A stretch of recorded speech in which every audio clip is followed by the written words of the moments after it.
लोगों के मेल आए तो पूरी क्राइम तक फैमिली को सबसे पहले बधाई, क्योंकि आपका परिवार 9 मिलियन का हो गया, 90 लाख। कहाँ से शुरू हुआ था और कहाँ पहुँच रहा है। ये वैसे आप लोगों की मोहब्बत है, प्यार है, और बस आप लोगों का प्यार इसी तरीके से बना रहे, यही दुआ है। और आप लोग हमेशा अच्छे रहें, खुश रहें, बड़ों की इज्जत करें, छोटों से प्यार करें, और सब कुछ अच्छा हो दुनिया में, बस यही दुआ है। अब आते हैं आज की कहानी के ऊपर। बचपन से हम लोग सुनते आए कि मां और मां की ममता अनमोल है, बल्कि हमारे यहां तो कहते हैं कि मां के पैरों के नीचे जन्नत होती है। और ये बात सच है, क्योंकि एक मां अपने बच्चों के लिए जो कुछ करती है, जिस तरीके की कुर्बानी देती है, खुद भूखे रहकर अपने वाला अपने बच्चों को देती है। बच्चा जरा सा बीमार पड़ जाए, पूरी पूरी रात सोती नहीं है, वो सब हम लोग आंखों से देखते हैं। आज की कहानी एक ऐसी ही मां की है, एक ऐसी मां की जिसे जब जो कहना चाहती थी पूरी दुनिया मानने को तैयार नहीं थी, लेकिन वो मां थी और मां की ममता, उसे यकीन था कि दुनिया एक तरफ, लेकिन उसकी ममता झूठी नहीं हो सकती, और आखिर में वो मां जीतती है। कहानी दिल को कचोटने वाली है। कहानी अमेरिका की है, अमेरिका के पेंसिल्वेनिया की। पेंसिल्वेनिया में एक शहर है फिलाडेल्फिया सिटी। इसी फिलाडेल्फिया की ये कहानी है। बात 1997 की है। इसी फिलाडेल्फिया सिटी में एक फैमिली रहा करती थी। लस गोयस, उम्र करीब 26 साल, और लस की शादी हुई थी पेड्रोवेरा से। तो लस और पेड्रोवेरा, इन दोनों की शादी हुई। शादी के बाद अगले 10 साल तक गृहस्थी बहुत अच्छी चली, दोनों खुश थे, खुशहाल थे। जो पेड्रोवेरा थे, इनकी मैकेनिक की एक शॉप थी, बेहतरीन मैकेनिक थे, और आमदनी भी अच्छी थी। तो एक घर इन्होंने लिया था, 2 मंजिला। उसी 2 मंजिला घर में ये पति पत्नी रहते, और धीरे धीरे फिर इनको 2 बच्चे हुए, दोनों बेटे। तो घर गुलजार भी हो गया 2 बेटों से। लेकिन लस को एक बेटी भी चाहिए थी, और उसकी ख्वाहिश थी कि घर में एक बेटी भी हो तो फिर परिवार पूरा हो जाएगा। इत्तेफाक से ऊपर वाले ने सुन ली। 15 दिसंबर, बल्कि 15 कह रहा हूं, 5 दिसंबर 1997 को लस के घर में एक बेटी पैदा हुई। 5 दिसंबर 1997। 2 बेटे थे, दोनों बेटों की अब उम्र हो गई थी करीब, एक 5 साल, एक 7 साल। और अब उसके बाद लंबी मिन्नतों और दुआओं के बाद लस को एक बेटी हुई। उन्होंने बड़े प्यार से अपनी बेटी का नाम रखा डेलिमार वेरा। डेलिमार वेरा जब पैदा हुई, उसी वक्त उसकी आंखें, उसके गाल, उसके नैन नक्श बहुत खूबसूरत थे। लस को लगा कि उसे ऐसी ही बेटी चाहिए थी। अच्छा, लस के जो दोनों बेटे थे, उनके दोनों बेटों के गालों पे एक जैसे डिंपल पड़ती थी। तो जब ये बेटी हुई तो उसी वक्त उसे लगा कि इसको भी कुछ इसी तरह से डिंपल आएंगे।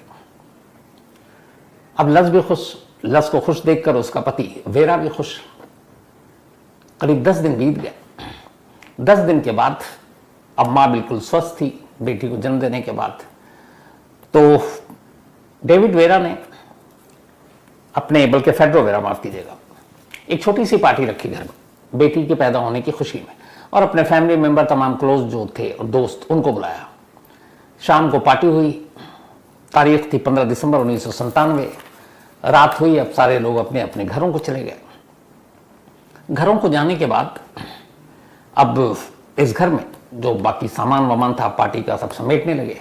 लस ने अपने दोनों बेटों को कमरे में सुला दिया, और जो 10 दिन पुरानी उसकी बेटी थी, 10 दिन ही हुए थे पैदा हुए हुए, डेलिमार वेरा, उसको फर्स्ट फ्लोर पे ले जाकर, जिस कमरे में वो सोती थी, वहां उसने उसको लिटा दिया।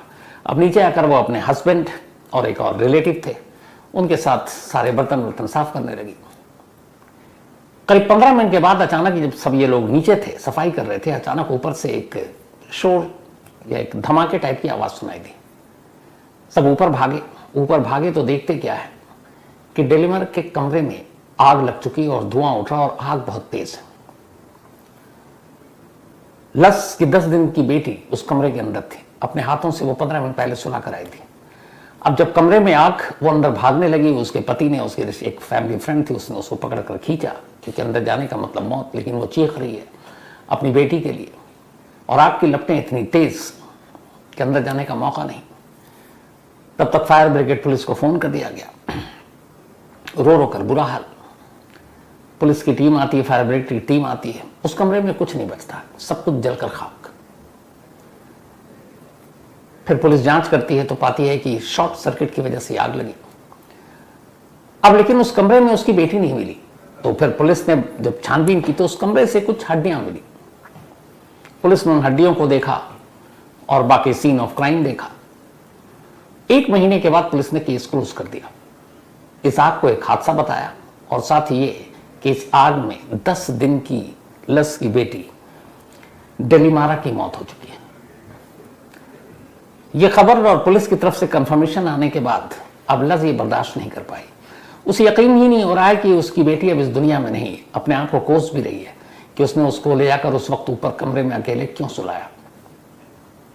मां अपने आप को दोष दे रही है, दोषी मान रही है खुद को, लेकिन फिर भी उसे यह है कि नहीं, मेरी बेटी मर नहीं सकती। इतना ऊपर वाला पत्थर दिल नहीं हो सकता कि मेरी बेटी को मुझे दे और 10 दिन के अंदर छीन ले। वो रोती बिलखती चीखती और अपने पति तमाम रिश्तेदार जो आते उसको समझाने के लिए, वो उनके ऊपर चीख पड़ती और कहती कि नहीं, मेरी बेटी का मातम मत मनाओ, मेरी बेटी जिंदा है। धीरे धीरे लगा एक बेटी की मौत हुई, मां के दिल में सदमा है कि शायद समझने और समझाने से वक्त के साथ ये जख्म भर जाएगा, लेकिन ऐसा हुआ नहीं। लज अपनी बेटी को भूलती नहीं और लगातार कई बार वो पुलिस के पास चली गई कि आप ठीक से जांच कीजिए, मेरी बेटी जिंदा है। पुलिस वाले कहते हैं मैं कैसे करूं, कमरे से हड्डियां मिली है, आग इस तरीके की थी, किसी के बचने की उम्मीद नहीं है। अब पति भी धीरे धीरे परेशान होने लगा। फेडरो वेरा को लगा कि उसकी बेटी की वजह से उसकी बीवी की दिमागी हालत अब खराब होती जा रही है। अब जब भी वो बेटी की बात करती, दोनों पति पत्नी में झगड़ा शुरू हो जाता। धीरे धीरे ये झगड़ा और बेटी की मौत की ये तो उसके दिल दिमाग में बैठ गई थी एक मां के, रिश्ते इतने खराब हुए कि फेडरो वेरा ने अपनी पत्नी को तलाक दे दिया। लस के ऊपर वैसे ही गम का पहाड़ था, लेकिन अब उसे लगा कि इसकी दिमागी हालत ठीक नहीं है, ये अपनी बेटी की इस मौत के सदमे से उबर नहीं पा रही और उसकी वजह से बहुत सारी चीजें घर में हो रही हैं। तो इन चीजों को दूर करने के लिए उसने अपनी पत्नी को तलाक दे दिया। तलाक के बाद अब वो अपना अलग रहने लगा, लेकिन लज अब भी अपने दोनों बेटों के साथ रह रही है और पति उसका आता नहीं। और उसके पति के जो रिलेटिव थे, माँ बाप, पेरेंट्स, भाई बहन, उन सबके साथ ही रिश्ते बहुत अच्छे थे। मतलब बेशक पति पत्नी में डिवोर्स हो गया, लेकिन दोनों फैमिली में मोहब्बत उतनी ही थी। वो लोग भी आते, उसके दोनों बेटियों के दादा दादी भी आते, घर में मिलते, बल्कि खुद वेरा भी आता, उसका हस्बैंड पेड्रो का, वो भी मिलता। एक दोस्त की तरह थे, लेकिन डिवोर्स हो चुका था। धीरे धीरे वक्त बीता, 6 साल बीत गए। 1997 का ये इंसिडेंट था और उसके बाद 6 साल बीत जाते हैं। बिल्कुल 2004 की शुरुआत, जनवरी का महीना, 24 जनवरी की तारीख, साल 2004। अब भी तमाम इस बीते वक्त के बावजूद एक मां की ममता कम नहीं हुई। लज अब भी अपनी बेटी को वैसे ही याद करती, डेलीमार को, और अब भी उसे कहीं ना कहीं उम्मीद थी कि उसकी बेटी लौटेगी जरूर। वो जहां जाती, किसी बच्ची को देखती, उसमें उसकी बच्ची नजर आती। घर वालों को भी ये पता था कि वो भूला नहीं पाई है। वो भी वक्त के साथ उन्होंने समझौता कर लिया। 24 जनवरी 2004 को एक कॉमन फ्रेंड जो लस की भी थी और उसके हस्बैंड पेड्रो वेरा की, उनके घर में एक बर्थडे पार्टी थी। उस बर्थडे पार्टी में लस को जाना था क्योंकि उसके इन लॉस के रिलेटिव थे क्लोज, वो पहुंच गई। अब वहां सारे लोग बर्थडे पार्टी एंजॉय कर रहे हैं, लेकिन लस खामोश, उदास, क्योंकि अब भी वो खुशी कोई नहीं मना पा रही थी। भीड़ में भी होती तो तन्हा होती। तो उसी तरीके से उदास गुमसुम बैठी थी, पार्टी चल रही थी। तभी अचानक उसकी नजर एक बच्ची पर पड़ती है। वो बच्ची बैठी हुई थी बर्थडे पार्टी में, किसी की डॉटर होगी। लज ने उसकी तरफ देखा, फिर 1-2 बार इधर उधर ध्यान गया, फिर उस बच्ची की तरफ ध्यान गया। उसने उसको देखा। अब वो उस बच्ची को बहुत ही गौर से देख रही और धीरे से उसके करीब गई। जैसे ही करीब गई तो उसे देखकर बच्ची मुस्कुरा उठी। जब वो मुस्कुराई तो लस को लगा कि इस बच्ची के साथ उसका कोई नाता है। फिर उसने गौर से देखा उस बच्ची को। अचानक उसके दोनों गालों पर लस की नजर पड़ी और उसने देखा कि उसके दोनों गालों पर हंसते हुए ठीक वैसे डिंपल पड़ रहे हैं जैसे उसके दोनों बेटों के गाले पर डिंपल है, गाल पर हूबहू। उसे लगा ये क्या। अब अचानक उसने अपनी 10 दिन की बेटी को याद किया और तब उसने कहा भी था कि हमारे दोनों बेटों की तरह हमारी बेटी की भी गाल पर डिंपल है और हम इसको आगे चलकर मूवी स्टार बनाएंगे, इससे मॉडलिंग कराएंगे। ये बातें होती थी। अब जब उसने देखा सेम गालों के डिंपल का स्टाइल वही जो दोनों बेटों का है, बेटी मुस्कुरा रही है, उसको छूने से उसको कुछ एहसास हो रहा है, उसने पूछा कि ये किसकी बेटी है। अब जो मेहमान बैठे थे उनमें से अचानक ने एक महिला की तरफ इशारा किया, कहा ये कैरोलिन की बेटी है। अब उसने जैसे ही ये नाम सुना और कैरोलिन की तरफ देखा, अचानक लस के पैरों तले जमीन खिसक गई। उसने कहा कि ये कैरोलिन की बेटी कैसे हो सकती है। और फिर 6 साल पुरानी उसको कुछ चीजें याद आने लगी। उसे याद आया कि जिस दिन ये हादसा हुआ था उस दिन कैरोलिन भी घर पर थी और कैरोलिन अपना बैग या पर्स उसकी बेटी के कमरे में छोड़ गई थी। और जब पार्टी खत्म हुई तो लोग जाने लगे तो फिर वो उस कमरे में गई थी जिस कमरे में पर्स वो रखकर भूल गई थी, और तब वो अपनी बेटी को उस कमरे में सुलाकर नीचे आ चुकी थी। तो इसके बाद आखिरी जो शख्स उस कमरे में गई थी वो कैरोलिन थी, एक फैमिली फ्रेंड। अब उसे लगा कि कैरोलिन की अगर बेटी हुई तो हम सबको पता क्यों नहीं चला। उसने 2-3 लोगों से पूछा, सबने कहा कि हमें कुछ पता नहीं। अब उसे डाउट हुआ, बेटी का चेहरा देखकर लग रहा कि ये मेरी बेटी है, पर करे क्या। अच्छा, इस दौरान में उसने बहुत सारी ये सब फिल्में, साइंस फिक्शन ये सब देख चुकी थी। वहां पे जो बच्चे थे कुछ बबलगम चिंगम खा रहे थे। उसने एक चिंगम चुपचाप उठाया और उस बच्ची के बाल में लगा दिया, और फिर अचानक उसने कहा, जो बैठे हुए थे, कह रहे थे बबलगम लग गया, चिंगम लग गया इसके बाल में, तो हटा देती हूँ। और उस चिंगम के जरिए उसने 5 बाल उस बच्ची के खींच लिए। उसे एक नैपकिन में रखा, उस नैपकिन को एक पॉलिथीन में रखा और फिर अपने बैग में रखा, और थोड़ी देर बाद वहां से निकल गई। निकलने के बाद अगले दिन सुबह सबसे पहले वो पुलिस स्टेशन पहुंचती है और कहती है कि देखिए मेरी बेटी जिंदा है और एक बच्ची को मैंने देखा और मुझे यकीन है वो मेरी बेटी है। मैं उसके कुछ बाल चुपचाप लेकर आई हूं और मुझे पता है कि अगर डीएनए होगा तो ये साबित हो जाएगा। वो पुलिस वाले लस को जानते थे क्योंकि उसकी मौत के बाद उसने बहुत थाने के चक्कर काटे थे और उन्हें लगा था कि ये कुछ नहीं है, एक माँ की मोहब्बत है जो बार बार चली आती है, वरना वो जिंदा नहीं है। जब पुलिस वालों ने सुना, उन्होंने कहा कि हम आपकी मदद नहीं कर सकते, डीएनए किसी का यूं ही हम नहीं करवा सकते जब तक इसके लिए कोई हमारे पास सबूत ना हो, कोई ऊपरी आदेश ना हो। वो कहती रही कि इससे मेरी बेटी का जो की पहली है वो सुलझ जाएगी, लेकिन पुलिस वालों ने मना कर दिया। पुलिस वालों ने कहा हम इतना कर सकते हैं आपके शक को दूर करने के लिए कि हम इसका बर्थ सर्टिफिकेट मंगा सकते हैं इस बच्ची का। प्लस ने कहा ठीक है मंगा लीजिए। पुलिस की एक टीम पहुंची, उसने कहा इस बच्ची का बर्थ सर्टिफिकेट चाहिए। कैरोलिन ने खुशी खुशी वो बर्थ सर्टिफिकेट दे दिया। उस बर्थ सर्टिफिकेट के मुताबिक उस बच्ची का जन्म 1998 में हुआ था, 6 जैन 1998, और 6 जनवरी 1998 के हिसाब से इधर जो लस ने अपनी बेटी को पैदा किया था तब वो तारीख थी 5 दिसंबर 1997। तो इसका मतलब है कि लस की मौत के लगभग महीने 1.5 महीने बाद इस बच्ची का जन्म हुआ था तारीख। अब जब बर्थ सर्टिफिकेट देखती है लस तो उसे लगता है कि अब तो पक्का गड़बड़ है, क्योंकि डेट ऑफ बर्थ वही मिल रहा है, लगभग थोड़े बहुत आगे पीछे। वो पुलिस वालों से कहती है कि देखिए एक बार डीएनए करा लीजिए। पुलिस की टीम मानती नहीं है। अब वो इधर उधर भटकती है, लेकिन उसके पास कोर्ट में केस करने और इसके लिए पैसे नहीं थे। अपने एक्स हस्बैंड से मदद मांगती है। पूरा परिवार को यही है कि इसके दिमाग में इसकी बेटी है और कुछ नहीं है, वहम है। सब मना कर देते हैं कि देखो पैसे देने में कोई एतराज नहीं है, लेकिन तुम खामखा शक कर रही हो, किसी और की बेटी को अपनी बेटी बता रही हो, तुम्हारी बेटी इस दुनिया में नहीं है, इस हकीकत को एक्सेप्ट कर लो। लफ्ज मानने को तैयार नहीं, गुस्से में निकलती है, सोचती है कहाँ से पैसे लाऊं। इसी दौरान उसे एक उसका दोस्त बताता है कि जो हमारे यहाँ लीडर है, इस शहर के एक नुमाइंदे हैं, वो बड़े अच्छे इंसान हैं, तो अगर वो कह दें पुलिस को या फिर डिस्ट्रिक्ट अटॉर्नी जनरल को तो शायद तुम्हारा बेटी का केस रीओपन हो सकता है। अब उसने उस पॉलिटिशियन से मिलने की कोशिश शुरू कर दी। वो बिजी आदमी, कभी आता कभी नहीं। कई दिन इंतजार करती रही और आखिरकार उस पॉलिटिशियन के जो पी है उसने बताया कि एक लेडी है लज नाम की और आपसे मिलने के लिए सिर्फ 10 मिनट मांग रही है और कई दिनों से चक्कर काट रही है। उस पॉलिटिशियन को रहम आ गया, उसने कहा कि भेजो उसे। वो पहुंची और उसने जाकर अपनी पूरी कहानी सुनाई। उसने कहा लोग समझते हैं मेरी बेटी मर गई है, लेकिन मेरी बेटी मरी नहीं है। वो क्राइम इन्वेस्टिगेशन के हिसाब से भी बताती है कि ना मेरी बेटी के राख का डीएनए हुआ, ना बाकी चीज़ें, सिर्फ चंद बोन्स मिले थे और उसी से ये हुआ कि हमारी बेटी है। लेकिन मैं जानती हूँ कि मेरी बेटी जिंदा है और एक ऐसी लड़की मुझे मिली है जिसका मैंने सैंपल मिलाया। अगर डीएनए हो जाएगा तो कम से कम मुझे यकीन हो जाएगा, फिर मैं कभी इन चीज़ों के पीछे नहीं भागूंगी। मुझे यकीन हो जाएगा कि मेरी बेटी इस दुनिया में नहीं, लेकिन मैं जानती हूं कि मेरी बेटी जिंदा है।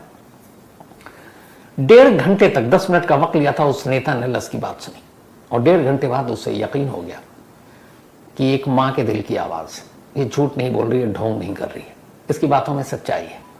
फिर उन्होंने ये भी सोचा कि हो सकता है ये गलत भी हो, तो इसको इस तरीके से गलत नहीं साबित करें कि इसके मुंह पे मना कर दें कि तुम्हारी दिमागी हालत ठीक नहीं है, या तुम सोच रही हो पुलिस सब सही कर रही है। उन्होंने कहा नहीं, अगर गलत भी है तो फिर इसे मेडिकली इसके सामने एक रिपोर्ट रख दी जाए, ताकि फिर उसे एहसास हो जाए और वो सब्र कर ले कि उसकी बेटी नहीं है, वो मर चुकी है। ये सोचकर उस पॉलिटिशियन ने उससे वादा किया, ठीक है मैं तुम्हारी मदद करूंगा। इसके बाद उस पॉलिटिशियन ने वहां के डिस्ट्रिक्ट अटॉर्नी जनरल जो है फिलाडेल्फिया सिटी के, उन तक पहुंचे लस को लेकर, और जाकर उन्हें पूरी कहानी सुनाई। डिस्ट्रिक्ट अटॉर्नी जनरल ने भी एक माँ की बात ध्यान से सुनी। उन्होंने कहा ठीक है, आप ये सबूत दीजिए। वो 5 बाल अपने पास रखे हुए थे उस बच्ची के। उसने सैंपल अटॉर्नी जनरल के दफ्तर को दी। उस सैंपल को डिस्ट्रिक्ट अटॉर्नी जनरल के हुक्म पर फॉरेंसिक लैब भेजा गया। डीएनए की रिपोर्ट आई। जब डीएनए की रिपोर्ट आई, हर कोई चौंक उठा। वो बच्ची लस की ही बेटी थी, जो 6 साल पहले मर चुकी थी उस घर में आग लगने की वजह से। अब जैसे ही डीएनए रिपोर्ट आई, फौरन अटॉर्नी जनरल के आदेश पर एक पुलिस की टीम कैरोलिन के घर पहुंचती है। लेकिन कैरोलिन को इस डीएनए जांच की बात पता चल चुकी थी, वो घर से गायब। पुलिस इधर उधर ढूंढती है, वो काफी इधर उधर भटकती छुपती रहती है। इस दौरान में जब ये डीएनए की रिपोर्ट आनी थी और जब ये डीएनए हुआ, तो कैरोलिन के भी सैंपल लिए गए और लस के भी। तो उस वक्त कैरोलिन को अंदाजा हो गया था कि ये मामला अब जांच में चला गया। तो उसी के साथ पुलिस ने एक और काम किया अटॉर्नी जनरल के ऑर्डर पर, कि जब तक डीएनए की रिपोर्ट नहीं आ जाए, ये बच्ची जो 6 साल जिसकी उम्र है, ये एक सरकारी एक ऑर्गेनाइजेशन एनजीओ है, वहां पे रहेगी कस्टडी में, और जब फैसला हो जाएगा तब बच्ची को किसको सौंपना है उसको सौंप दिया जाएगा। तो बच्ची ना कैरोलिन के पास है ना लस के पास है, वो एक अलग जगह सरकारी एक विभाग के अंदर उसका पालन पोषण हो रहा है। लेकिन जिस दिन रिपोर्ट आई कैरोलिन गायब, डीएनए से साबित हो गया कि ये लस की बेटी है। उसकी बेटी को मां को सौंप दिया गया, लस को। जब ये बात पता चली, पूरा परिवार, लस के ससुराल, उसका हस्बैंड, उसके तमाम लोग जो अब तक उसकी दिमागी हालत को लेकर बात करते थे, वो सब बेइंतहा खुश। और लस अपनी बेटी को पाकर बेइंतहा खुश उसको लेकर घर आती है। इधर पुलिस तलाश कर रही है कैरोलिन को। कैरोलिन पकड़ी जाती है। पकड़ने के बाद पुलिस उससे कहानी पूछती है, फिर वो अपनी कहानी बताती है। कैरोलिन 2 बच्चों को जन्म देती है और इत्तेफाक से दोनों बच्चों की मौत हो जाती है। डॉक्टर ने उसे बताया कि उसे कुछ मां बनने के जो भी चीजें होती है उसमें कुछ प्रॉब्लम है, तो शायद वो मां ना बन पाए। कैरोलिन को एक बच्चा चाहिए था। जब 15 दिसंबर 1997 को लस ने अपनी बेटी के जन्मदिन पर, उसके पैदा होने पर एक पार्टी रखी डेलीमार वेरा, तो फिर कैरोलिन भी पहुंची थी। वहां गई, उसने पहली बार डेलीमार वेरा को देखा। उसकी आंखें, उसके नैन नक्श उसको बहुत पसंद आए। फिर अचानक उसे ख्याल आया कि वो कभी मां नहीं बनेगी। उसी वक्त उसने एक प्लान किया। वो पार्टी में रही। इसके बाद उसने चुपचाप अपना पर्स ले जाकर डेलीमार के कमरे में रख दिया। फिर नीचे आई, सब लोग अपने मस्त थे। फिर ये नजरें बचाकर चुपचाप ऊपर जाती है। सोई हुई डेलीमार को उठाती है। उठाने के बाद अपनी बाहर पार्क में उसने कर रखी थी कार, उसमें ले जाकर रख देती है। फिर घर के अंदर आती है। उसके बाद सबसे मिलती है और फाइनली बाय करती है और चली जाती है। डेलीमार को उसने पहले ही कार में रख दिया था और जाने से पहले वो उस कमरे में आग लगा लेती है। आग इस तरीके से लगाया था कि ये धीरे धीरे कमरे में आग फैलेगी। तो उसने लगाया। उसके बाद 5 मिनट के बाद फिर चिंगारी शोला बनेगा, उस हिसाब से उसने आग की प्लानिंग की। और जब वो निकली, उसके बाद आग लगी और आग की तरफ सबका ध्यान गया। उसके बाद वो उसकी बेटी को लेकर अपने घर जाती है, फिर वहां से निकल लेती है। और इन 6 सालों में वो किसी भी अपने क्लोज रिश्तेदार और बाकी को अपने घर नहीं आने देती। घर आते भी तो उस कमरे में नहीं जाने देती जहां डेलीमार की वो परवरिश कर रही थी। कैरोलिन भी उसे एक बेटी की तरह पालना चाहती थी, और वो जब बड़ी होने लगी जैसे जैसे, तो उसका ड्रीम था कि जब ये बड़ी होगी तो इसको एक्टिंग सिखाएंगे, इसको मूवी में काम दिलाएंगे, इसको सीरियल में काम दिलाएंगे, इससे मॉडलिंग कराएंगे। ये उसका सपना था, और बस इसीलिए उसने ये पूरी साजिश रची। लेकिन कमाल और सैल्यूट उस लस को, डेलिमर की मां को, जिसने पहले दिन से लेकर आखिरी दिन तक यकीन नहीं किया कि उसकी बेटी मर चुकी है, और उसका यकीन सच्चा था। यहां तक कि इसी वजह से उसके पति ने उसको डिवोर्स दे दिया, लेकिन फिर भी सच्चा था। हालांकि पति कभी लौट कर फिर नहीं आया। लज ने अपनी पूरी जिंदगी गुजारी। आज 20 साल हो गए, करीब 26 साल की उसकी बेटी डेलिमर हो चुकी है, और उसने कई सारे ऐड में काम किए, कुछ मूवी के ऑफर मिले, कुछ नॉवेल उसके ऊपर हुए, और एक मूवी बनी भी। आज खुश है, खुशहाल है, और लज और उसकी बेटी दोनों साथ हैं। इसीलिए मैंने कहा था कि एक माँ की ममता, एक माँ का यकीन अमूमन गलत नहीं है। और ये वो माँ ही थी पूरी दुनिया में इकलौती, जिसे कभी यकीन नहीं था एक पल के लिए भी कि उसकी बेटी की मौत हो चुकी है, और सच में उसका यकीन सही था, उसकी बेटी जिंदा थी। तो ये थी आज की कहानी खत्म।